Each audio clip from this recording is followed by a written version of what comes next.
and welcome Hidden Horsepower PRI 2021. We're here in the booth, and it's just like big personalities all over the place. Keith Jones and myself. We've got Mark Malburg, Mark from Digital Metrology, and Brad Lagman from QMP Racing Engines and Stuff. Guys, stuff. And stuff. I like yeah, you can see it. You might be able to zoom in, or maybe not. How are you doing, guys? Fantastic. Good. How are you? Awesome. Good. That's Keith? awesome. We're rolling. It's a great day to be here. Shows hopping. Aisles are full. Glad to be back. It's like we never missed a beat. Yeah. Right. So glad to be back, especially in Indy. And last year they tried to put it together, and they were holding on. Like, well, you know what? This is not going to work. It's too much time. So when they said, okay, we'll scrap that, and we're going to come forward in 2021, and I'm really glad that I see a lot of people here, and a lot of vendors here. Maybe a couple pulled out, but not much. I think it's going to be a pretty good day. It's a great buzz, isn't it? Oh, man, it feels so good. It's good. It feels so good. It's unbelievable. And everyone is talking about how there's business happening too, and not to diminish like the show aspect of the show, but efficient business. People that are here, buyers. Like it used to be. It kind of got blown up into a car show and autograph signing. Well, that's not what it's all about. Sure. I want to talk to you about buying something. I want to see it, touchy-feely. Let's put a deal together. I'm going to cut you a check. Let's make things better. Let's make things better right now. Now look at pretty things. My little fixture I'm selling right now, I sold 7 or 8 of them. Awesome. Right now. But people only seen pictures. My stuff, you got a touchy-feely, you want to see it and buy it, So that gives you the opportunity. There's no opportunity anywhere that I can advertise that and have the people that I'm generated, like you guys are generated, to approach. These are our guys right here, These guys ain't painting cars. Talk a little bit about that. You were joking about racing engines and stuff, but that's the stuff you're here. Tell us about the little fixer. So basically what I started out is making a fixture that measures piston skirts more accurately. And that goes into a software package and data logs it. So when you measure a piston with a micrometer, it's all field. 100%. There's no way that all fours can measure a piston all the same size. So I take that out of the equation by putting a dial indicator with a heavy spring on the other side. So it does not matter how much torque you put on the micrometer, because I'm utilizing the spring on the dial indicator for resistance. So 0 is going to be 0. It doesn't matter if King Kong is turning that or a 6-year-old. Okay? So now you can accurately measure the skirt. Okay? Now you can turn the piston and measure the cam of the piston, which a piston manufacturer will not give you.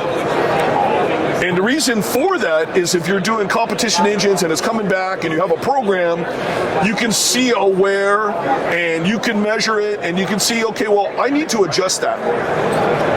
What am I adjusting? Okay, well, we measured it, it's this, and I think it needs to be this.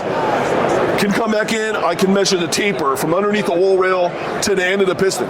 How much taper? Can we take some more taper out and tighten the piston, the wall clearance up, so the piston doesn't rock so much, so it doesn't unload the ring? Exactly. Okay, so we got some stuff that we seen it rock 40 thousandths in the bore. I mean, there's no way you're gonna have any oil control, any kind of ring seal when it's moving that much, because you're almost unloading off the barrel of the ring, right? You're absolutely unloading the ring. So then you're going to get a sharp edge, and then you'll knock the cylinder out. Okay, so that's no good. So now, wow, I can only measure pistons with that. Well, that's no good. I made it so you can measure anything that's round from 0 inches to 6 inches. Lifters, cam bearings, piston, wrist pins. I made it, a fixture goes in, you measure the rod bore. Turn around, measure the pin bore. Measure the pin bore of the pistons. Wrist pin diameter, lifter bushing diameter, thickness of a bearing. Turn it around and measure the other side to see if there's taper in the thickness. And everything's bolt on. It's like big boy Legos. So you start once, you can start in small, get your feet wet. Oh, you know what? I want to buy that. Okay, you buy that. It's an add-on, and it's 100% bolt on. And I know bolt on in this industry that's bad words, but it really does bolt on. It depends on what kind of bolt. Yeah. I mean, it really does bolt on, and it's good. So I'm pretty happy with it. People see it. I start talking, you know me, and all of a sudden I look up, I got 30 people looking at me, you know, I'm just rolling with it, I don't care, you know. Well, the cool thing, Brad, is It slices and dices at Juliet. yeah, And right. I'm like this, I'm like, oh, hey, wait, there's more. Check this out, now you can measure rubber. Pets love it too, right? But I think the cool thing is, Brad, that you've put eyes into places that people haven't seen. Right. And we're getting the ability to improve things Sure. because we didn't see them before, right? And not only that, you know, you got stuff built from an engine builder for engine builders. Yeah. So you get a guy that's a rocket scientist, but he don't even know what a wrench is. Well, he can't help you. Sure. You know, so this is what we need. And yes, we can improve on it. I have a deal that goes in and measures ring group depth. Okay? So if you had a blade mic, and if you ever try to measure ring group depth on a blade mic, it's super hard. Then you got to know, hey, Keith, can you tell me what the ID of the ring is? And then I can subtract it. Man, we got lots of math going on. Your ring, I measure it, you say on your package, it's 134. I put my micrometer in there, it says 135. Rock on. No math. It won't break. Shit, it's only 120. We got a problem. We need to, to narrow the radial up. Okay, before we put in the motor and brakes. Right? Easy check. Easy check. Right? Awesome. Make my life easier, make your life easier. Make the customer's life easier. Previous little session we did with Nick Berry. It's about attention to detail. Yes. You've got to look at every single thing in this thing. And right assemble now- it, disassemble it, reassemble it. And right now, you got to look for, you got to watch everything. You know? So, but I made it simple. Have to make it so simple that everybody will use it. If it's not simple, it's overcomplicated. People get frustrated, don't want to do it. So from that standpoint, though, simple is often much more accurate. Of course. Things that are hard and difficult and complex, you've got a million error sources. What you're producing is freaking accurate I don't because need a it's college simple. degree to touch a fire and say that hurts. Right? We're going to go right back to common sense. But you Absolutely. can't even buy common sense. You can't teach it, can't buy it. But let's just make it. Well, this is easy. Well, and you make it from experience, though. Right. Oh, yeah. Yeah. For sure. Awesome. So, Mark, let's talk about your company, Digital Metrology. You've been involved in the industry for many levels for many years. Sure. What do you do, though? What does your company do? What's important? Wow. Lots of things. Big picture. Big picture, basically, we work in the world of shapes. We talked a little bit earlier that, you think about the generations of making things go fast. First, we got the size right, and we were excited because, vehicles would go down a road, and then you start getting things in the right place, the right position, and they go faster. Well, today, we've got to make them the right shape, the right texture. Is it round? Is it the right roughness? Not just smooth, Right. but is it the right shape? And that's where all of our optimizations are happening now. What is causing huge swings in performance, whether it's on the road or on the track, is in this realm of roughness, roundness, flatness, anything to do with a surface where these things are rubbing and interacting. Wow. So it's a super exciting field, working anything from, medical to spaceships to race cars. It's awesome. Great place to be. His software is incredible. So you're taking, instead of looking at the profilometer on the screen and compare the numbers, I put it in there and I'm on the computer. I control the profilometer by the computer, and then boom, it pops up on the screen and it shows you my values. I can put a high-low and say, okay, here's going to be my realm of spec, 20 to 30, and if I'm out that, I can make it turn red. So whoa, I'm way out of shape, And I've learned a lot from Mark and getting this software in 2007. Wow. Right? It's been such a learning curve. I thought I knew stuff. I start all over again. Well, it was back to eyes. I remember the first time we put a graph on the screen where you could actually see the profile, you knew immediately where that came from. Right. You knew the knobs to turn, the abrasives to adjust. Yeah, once and you figure out the problem, then you can fix it. But if you don't know the problem, exactly, it's back to eyes. It goes back to being aware of the problem. Right. being aware of Having the these tools and access to these Yeah. tools, Correct. take all the things that we assume that we've been doing right for all these years. I like to call the thing, it's a truth detector. Yes. Whether you like it or not, it's going to tell you the truth. And this has got the right finish, the wrong finish, the right shape, the wrong shape, right or wrong. Now it's what you do with that data. Now you've got to make that correction. So I would say with that, and to Brad's work also, the cool thing we see is we now have numbers to try to dial people in. The real game now is those numbers get you in a box, but when you look at that picture, you see some more things. Oh yeah. You know, is it RPK or not, or is it when you look at the graph? I had a great story. I had a company come to me and say, we want to build a gauge, and I just want my 3 numbers on the screen, and I want them to turn red or green. And they're doing roughness, and they want their numbers to all be green. I said, I will not do a gauging system for surface finish without a graph. And they said, we can't have graphs. We're not going to train our people. They're not smart enough. Yeah, you laugh. I know, brother. And I said, no, I won't do the job. So I put a graph along the top, and they said, well, make sure our numbers are big. That's awesome. It was 6 months in, the numbers were still green. An operator came upstairs to the offices and said, my picture changed. The numbers are green, my picture changed. They saved about 1,000 engines on a production line with the picture changed. It's shapes, man. It's just the stuff you're seeing. You know, you go down at that fine detail. Sure. Always have to look at anything you can look and you get more information. I always look at that in your software so you can see it. And then when you look over here, you see your peak to valley because it's all in line. Yeah. That's, that thing's out of whack. Right. You can tune it up. You show me some You're tricks. looking at material ratios. Sure. You're looking at Exactly. like the studies that you've done for us. I mean, we're looking at in the pro former again. We're trying to work with the numbers. We're trying to work with the equipment people have access to. Right. We're getting into the 3D side of it Yes. and looking at folded over materials. Right. Correct. And the interactions that has and what that does, it generates false numbers. Sure. Because it's not reading the valley because I fold the peak down into it. Right. And what's going to happen when that does wear, it comes off. Perfect. All my numbers. And you're doing a handheld microscope right on the floor as well, right? With crosshatch and that, getting a look inside. Yes, sir. Awesome. Come in there. You can really zoom in and move. I'm looking around the top, right where all the combustion's going to happen. I mean, that's going to be the most important part because, something at the bottom of the cylinder, you really ain't going to matter. Yeah. All loads in that top It's all right here. Yeah. The 300,000s is the whole world. That's the action, yeah. where it's happening. Ain't much for something that's 7 inches cylinder length, man. So on that note, for people that are watching this, like this level of detail and intensity, like you guys are industry leaders, the tip of the spear, if you will. Is this something that every engine builder should really be doing and thinking about? Without a doubt. If you're going to build a competition engine, you need to be in the competition level to be able to check that. You can't just say, I've been holding this one for 20 years. Okay, I understand that. But you had a 16th ring back in the day, 20 years ago, and that was thin. Well, man, we're 20 with an 80 radium. You can't hold it the same way. It's not going to seal. The block material's different. The ring material's different. Right? You can't tell me I've been holding for 20 years, which what have you been holding for 20 years? Technology's evolving. You buy a computer, it's worthless by the time you get it. Right? So everything is growing. These guys are growing so fast in materials, coatings, thickness, radial, tension. Every week, gas ported ring, nibbled ring. Every time they come up, well, everything's got to change.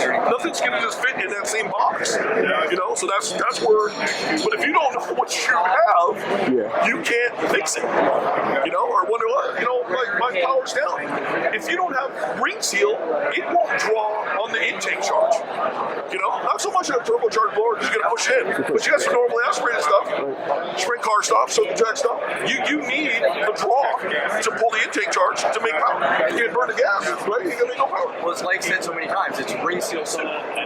Oil is the gasket. And a normally aspirated piece, you can spend tens of thousands of dollars on the trickiest cylinder heads in the world. To go to Billy Cotton, the cop, and design the best camshaft in the world, and go to Wilson and get all these things. But in an NA engine, it's the ring seal on the intake stroke that's pulling all that air, all that fuel, making that negative, making that compression. If it doesn't do that, you're leaving power on the table. And this is where, between reducing friction in the ring and getting that ring seal is so critical on the intake stroke, especially in an overly aspirated piece. You want to maximize it. I can tell you so many stories of guys that can really, really improve the ring seal, and it's made, it jumped up this much, it's made this much power. And one of the questions I'll pose is, okay, what's it making for intake manifold vacuum? How much manifold vacuum is that engine making at back again to the front straight. How much flow bite do you have? Yeah, we're looking at That's the other side of it, right? It's like, okay, we've been putting the ring seal so much on the intake string, it's now showing restriction in the manifold. You don't have a big enough plenum. You don't have a big enough front ring. It'll support more camshaft. So again, this ring seal suit, what wasn't perceived initially as an 8 or 9 horsepower gain, once they optimize all the other pieces in the pipe, it's now 28 horsepower. It's 30 horsepower. And all because we improved the ring seal on the intake string. That's kind of back to what I was saying, is we're in that generation of surfaces. We're now understanding the levers to change the soup, the recipe of the soup.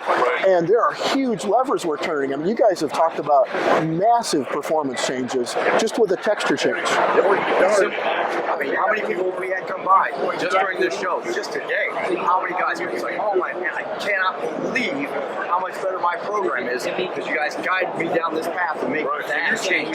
This thing that they've been doing forever, and assumed, they never really had a problem. It doesn't smoke, it ran okay, it does its thing, but really, but it's like, it was nowhere near as good as it can be. That's that, again, we're back to that attention to detail that Brad puts in and looking at every single thing. I mean, like the tools you talked about. This was you saw a need, you filled it because it needs to be looked at. The little profilometer holder I sold you. Everybody needs that. It's a need. You can't hold that thing and be accurate. It's impossible. Okay, $100. You can't make that for $100, and you gotta have it. And then you can move it around, bolt it, move it, bolt it, move it, and then you can create an average of surface finish. And now you can really see what's going on. And you're not trying to hold the thing and wait for the thing to go and go and go. Your hand ain't that steady. I don't care who you are. Right. So you gotta make it simple. Cheap enough, simple. And now we got the little kit. Looks all flashy. So you got a little flash in there now. Solving problems, creating new challenges, new problems, but that's why you guys are into it, right? Like this is a never-ending challenge. And we want I want the end user to be better because I want to make more horsepower. Period. Trying to help people become better engine builders. That helps the whole industry. How so? Because their final product's going to be better. If you build something and you're in a competition level, you want your customer, he's the money. Okay? You're in business to make money. If he ain't happy, you ain't going to make any money. Right? There's plenty of work out for everybody. And you want to be better. You want to be better. I mean, I do. Every day of my life, I want to be better. So we're giving you tools to be better. Information that these guys got to be better. They want to sell rings. Okay? They don't want to go out and the motor sucks and the guy goes, well, the rings are bad. Well, they don't want that. They don't need that. They're trying to make money, right? We want a happy customer. You want a happy customer because that's where we're getting paid. That's how we get paid again. Mark's got his software that works with the Minotauro stuff. It makes it easier for me to see instead of looking at the tool. But that's the next end up. So you got to spend a little bit more money, but you're going to make more money because now you can really start improving on stuff. You make a better product, you'll sell more. Well, think about it like this. You're just peeling back the layers on the underneath. Right. You're just peeling back the layers. Going from we don't know anything to we know something, now we know a little bit more. Whoa, we just keep peeling back that layer. Right. And each layer comes with some improvement. Yeah. If we didn't see it before, how could we have made it better? Right. So you introduce a more accurate tool, we can make more accurate parts, we can make more. Sure. We can run a tighter clearance. It's all, we're trying to seal the rings up. I mean, all these different materials, block hardness, sleeve hardness, ring material, all coatings, all that stuff goes into play. And you have to know, like I told you just can't hold the block the same way you did 20 years ago. Sure. Stuff's progressed. Everything's different. And we don't have that magical guy riding up and down that cylinder telling us, hey, this is what's going on. We've got a lot of very educated people out there. We've got modeling software. We've got all these things. But as we get access to affordable equipment, technology, software, building better tools to hold the tools, that just strips back one more layer. We've now taken what we thought, improved it, and said, okay, this is why this is doing this. This answered, we thought about a lot of things about how is this doing this, why is this doing that. Now we know definitively. And we have and all that's access. And all that's free. It's all available. Yep. You just have to go out and get it. Sure. Right? Mark, talk a little bit about the surfaces, shapes, roughness. Yeah.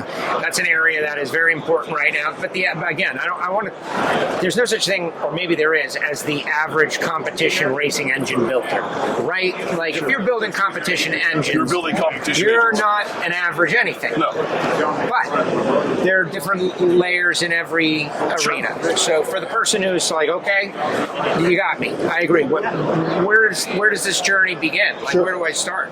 Yeah, and it's interesting because so many things are running great and we don't know why. So what we've been doing together is figuring out why, so we can tighten that box up, we can improve. And you can duplicate We it. can duplicate it, exactly. That's where I'm going, because this one works, this one doesn't, but they've all measured the same. So we're getting into a world of, like you mentioned, shapes and finishes and even textures. It's not just smoother, but it's the right kind of roughness. Maybe not even just roundness, but the right kind of roundness. And getting into this realm where we're seeing things that we just took for granted. And all those things that we took for granted are exactly where you make a difference. Right. Board geometry, roundness, surface finish, you got to have all three. Yeah. One, if it's not round, it don't matter how good the surface finish is. You put the ring in and you put a flash underneath and it blinding you, well, it ain't going to work. Not like that. Right? It don't matter how smooth the silver is. But how many guys just trust it? I spent a lot of money on these components, they must be good. Of course. And that's the difference. I've had guys that just measure a cylinder in one spot. Yeah, it must be good. So these guys I'm working with, I said, okay, you can measure 2 spots now. Okay, so that's 90 degrees. Okay, well, the head bolts are not in those places, right?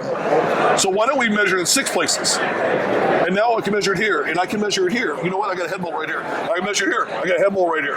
Right? Now I can plot that, and I measure 3 different levels. So now, how round we here? I do it in the middle, I do it at the bottom. So now it goes all in the computer, and it builds you a graph, and then it shows you the barrel of the cylinder. How it's moving. Kind of like a Brad's PAT. Yeah.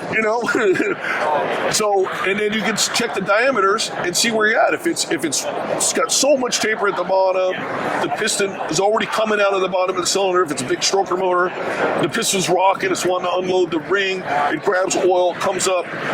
Now you're going to get contaminated combustion, so your cycle's not going to be as good as you think it is. And then you have more problems from there. So you got to get the geometry correct, round. And we're talking about this at the competition level end. Right. And I know how much Mark gets involved with this. Is look at the production builder world though. Look at how the production engine building world has grabbed onto this. We've got to look, we've got to measure, because what are they doing? They got to put a warranty on it. Yep. And emissions. I mean, They've got to emissions put are emissions. crazy tough. So even at that level, you think, they're just building stock engines. No. They've got pad anchor meters. They're looking at, we talk about surface roughness, roundness. I mean, they're looking at valve guides. They're looking at valve stem roughness numbers, because they've got to warranty this, and we can't just, it goes back to assume that the parts are right. So to your point, it is not unusual to walk into a production engine line and see $250,000 in roughness measurements. Not unusual. Just measuring roughness. Hey, Jasper is like a gigantic engine rebuilding place, right? To do stock motors. They bought 4 holders from me. Sure. 4. You didn't lose them. You got more profilometers because you got more home stations. Sure. Yep. You're checking more stuff. Okay. I mean, that's somebody. They don't want their rebuilt motor coming back either. You can't make any money. No. If the thing comes back the door, it's like a boomerang. You just took all your profit and chucked it. And speaking of making money, you guys have been so gracious with your time. We want to let you get back to the show. Appreciate it. But you know where we are, Hidden Horsepower, Apple Podcasts, Spotify. Brad has already been on. You're welcome back anytime and encouraged, of course, because it's a wealth of information. Keith, any final thoughts? Just want to thank you guys for showing up. There will be an episode at some point in time. Mark and I did do some stuff at Total Seal. I think Lake's still editing that, but keep an eye out for that. Mark and I kind of got into surface finish numbers and different families of numbers that not everybody's looking at these days. And again, we really appreciate you guys coming by and taking the time. Appreciate it. Gentlemen, thank you Always very good much. pleasure. Hidden Horsepower presented by Total Seal from PRI. More to come.